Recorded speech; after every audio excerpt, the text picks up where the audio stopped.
that have prepaid employee retirement benefits. Would you favor removing that mandate?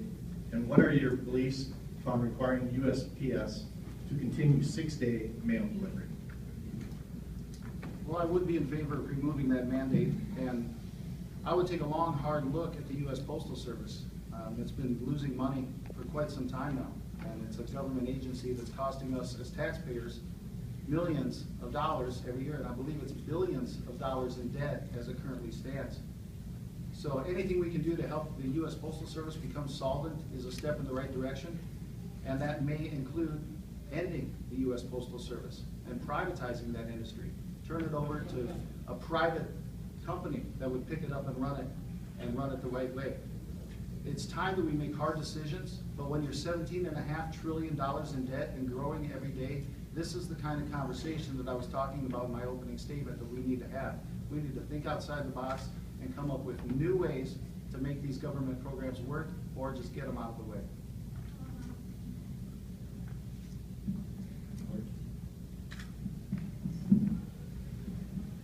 Postal Service. You know what your question really asked was, do you believe in removing the mandate? Yes, I do. Today, the health care of the Postal Service is funded for 37 more years.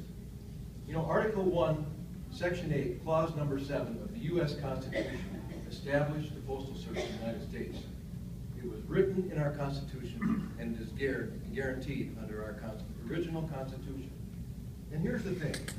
People in Bowman, North Dakota, or Michigan, North Dakota, deserve the same Postal Service that we're giving to people in Fargo and New York City.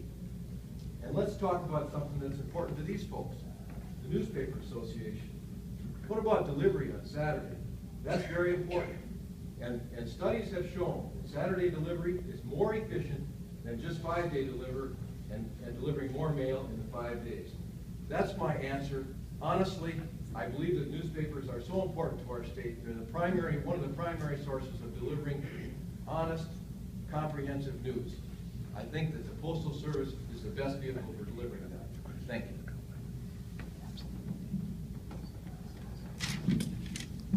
Quite honestly, most of the federal and quasi-federal agencies, much like many of the businesses in the United States, have shortfalls largely as a result of this very issue, and that is funding benefits well into the future. And this mandate probably should be removed and perhaps changed. I think we do have to be careful to not renege on an obligation to a bunch of people who took a job with the understanding that this was the deal when they took the job, and then to pull the rug out from under them upon retirement, I think is unfair. I think that's fundamentally unfair to a lot of people.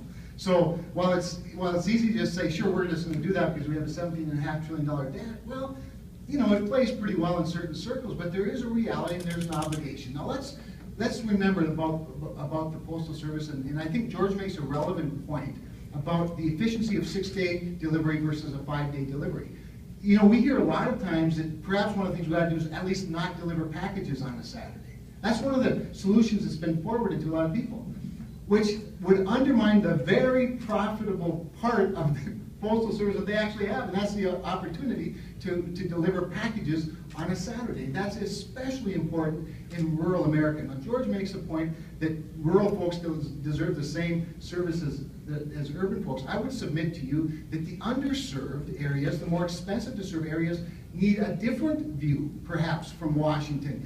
The rich tradition of rural America is that the federal government steps in and provides opportunities for services, whether it's telephone, whether it's rural electric cooperatives, or even today the rural telephone co-ops delivering broadband or the mail. So we can't have a one-size-fits-all formula for most things, and certainly we can't for the Postal Service. We need to help them be successful.